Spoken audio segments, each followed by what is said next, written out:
సుమన్ టీవీలో మీ personal and business promotions కోసం కింది నెంబర్కి కాంటాక్ట్ చేయండి.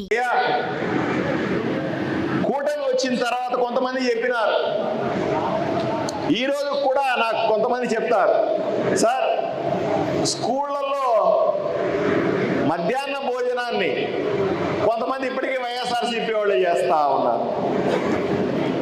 సార్ ఫీల్డ్ అసిస్టెంట్గా ఉన్న వాళ్ళు ఇంకా మన వాళ్ళు ఎక్కించలేదు. సార్ షాపులు, ఫెయిర్ ప్రైస్ షాపులన్నీ కూడా రేషన్ షాపులు ఇంకా వైఎస్ఆర్సీపీ వాళ్ళ కంట్రోల్లో ఉన్నాయి. సార్ ఆఫీసర్ దగ్గర పోయినాం సార్, కండువా చూస్తే కూడా విలువ ఇవ్వలేదు సార్. సార్ మేము పలానా చోటుకు పోయినాం, మా మాట పట్టించుకున్నవాడు లేడు సార్. ఇది నిజం, దీంట్లో ఎటువంటి అనుమానం కూడా లేదు. అందుకనే నేను ఈరోజు చెప్తా ఉన్నా, 5 నెలల సమయం ఇచ్చినాను. 5 నెలల సమయంలో ఆ వైపున 5 సంవత్సరాలు కాదు, ఆదోని నియోజకవర్గంలో 10 సంవత్సరాలు సర్వం మేమే అని అనుభవించినటువంటి వైఎస్ఆర్సీపీ కార్యకర్తలకి 5 నెలల సమయం ఇచ్చినాను. చాలు. ఈ రోజు నుంచి నేనే మీ ముందు నిలబడి చెప్తా ఉన్నా,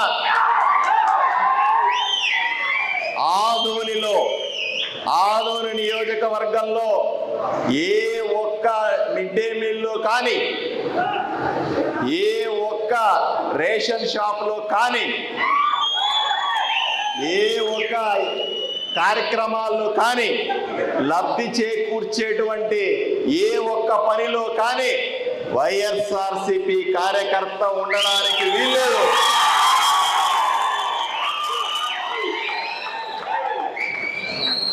నేను చెబుతా ఉన్నా, చెవులు రెక్కించి వినండి జాగ్రత్తగా. మీకు చెబుతా ఉన్నా, అక్కడున్న ఇంకొకరికి కూడా చెబుతా ఉన్నా, జాగ్రత్తగా వినండి. మంచిగా మర్యాదగా మా కార్యకర్తలకు వదిలిపోండి. కొంతమంది అంటా ఉన్నారు, మీరు కలెక్టర్ దగ్గర పోయి లెటర్లు తెచ్చుకోండి, ఇంకోరి దగ్గర పోయి లెటర్లు తెచ్చుకోండి, ముఖ్యమంత్రి దగ్గర లెటర్ నుంచి తెచ్చుకోండి. నేను లెటర్లు తెచ్చుకోము, మేము లెటర్లు తెచ్చుకోము, లెటర్లతో మాకు పని లేదు. నేను చెప్పింది అంతకంటే పెద్ద లెటరు. ఓకే, ఎక్కడెక్కడైతే ఇంతకు ముందు మీరు చేసుకుంటా ఉన్నారో, ఎక్కడెక్కడైతే మీరు ఇబ్బందులు పడతా ఉన్నారో, ఎక్కడెక్కడైతే మీకు అన్యాయం జరిగిందో అక్కడ న్యాయం చేసే బాధ్యత నాది. మీరు వెళ్ళండి. ఎక్కడ ఒకే ఒక్క మాట చెబుతాను, ఆదోనిలో హింస చేయొద్దు. హింస చేయడం నాకు ఇష్టం లేదు. కొట్టుకోవడం మీద, గూండాగిరి మీద, రౌడయిజం మీద నాకు నమ్మకం లేదు. ప్రజాస్వామ్యబద్ధంగా ఇన్ని రోజులు 10 ఏళ్ళు 15 ఏళ్ళు మీరు అనుభవించినారు, ఇంకా చాలు. మా కార్యకర్తలకు వదిలిపెట్టి పోండి. 10 సార్లు చెప్పను, నేను ఒకేసారి చెప్తాను.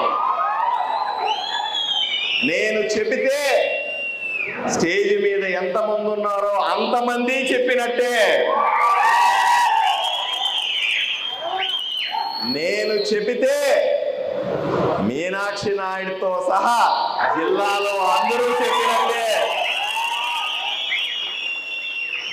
నేను చెబితే చంద్రబాబు నాయుడు గారు చెప్పినట్టే. నేను చెబితే పవన్ కళ్యాణ్ ఆవేశంగా చెప్పినట్టే. మనల్ని ఆపగలిగే శక్తి ఈ రాష్ట్రంలో ఎవరికీ లేదు. ఈ 5 ఏళ్ళు కాదు, రాబోయే 25 ఏళ్ళు ఉండదు అని మీ అందరికీ చెప్తా ఉన్నా. ఎవరిని కొట్టద్దు, ఎవరిని తిట్టద్దు, ప్రశాంతంగా వెళ్ళి మీ స్థానాల్లో కూర్చోండి. ఎవరు మిమ్మల్ని పక్కకు తోస్తారో నేను చూసుకుంటా. అయ్యా సమయం ఇవ్వాలి దేనికన్నా సరే. చాలా మంది అంటారు, ఏమయ్యా ఈ మాట మొదటి రోజే చెప్పాలి కదా నువ్వు. ఏమయ్యా పరసరది, నువ్వు మొదటి రోజే చెప్తే మేము ఉతికి ఆరేసి మడత పెట్టి మేము కూర్చునేవాళ్ళం కదా. ఆవేశమే వద్దంట. ఎప్పుడు కూడా ఆవేశం కంటే ఆలోచన గొప్పది. దేనికైనా సమయం సందర్భం ఉంటుందని చంద్రబాబు నాయుడు గారు చెప్తారు. గుర్తుందా అని అడుగుతా ఉన్నా మీకు. ఎందుకంటే మనం వచ్చిన వెంటనే ఆ రకంగా కొట్టో, ఆ రకంగా తిట్టో, ఆ రకంగా తరిమో చేసుకుంటే మనకు చెడ్డ పేరు కాదు, పెద్ద ఆయనకు చెడ్డ పేరు వస్తుంది. అందువల్ల ఆగిన, అందువల్ల ఊరుకున్నా, అందువల్ల పద్ధతిగా మెసులుకోమని చెప్పిన, సమయం ఇచ్చి పక్కకు పోండి అని చెప్పిన. తప్ప అని మిమ్మల్ని అడుగుతా ఉన్నా. సమయం లేకుండా కార్యకర్తలను ఆవేశపెడితే, పొరపాట్లు జరిగితే సరిదిద్దుకోవడం కష్టమవుతుంది. అందువల్లే మీ బదులు నేను తిట్టించుకున్నా, మీ బదులు నేను నిందపడ్డా.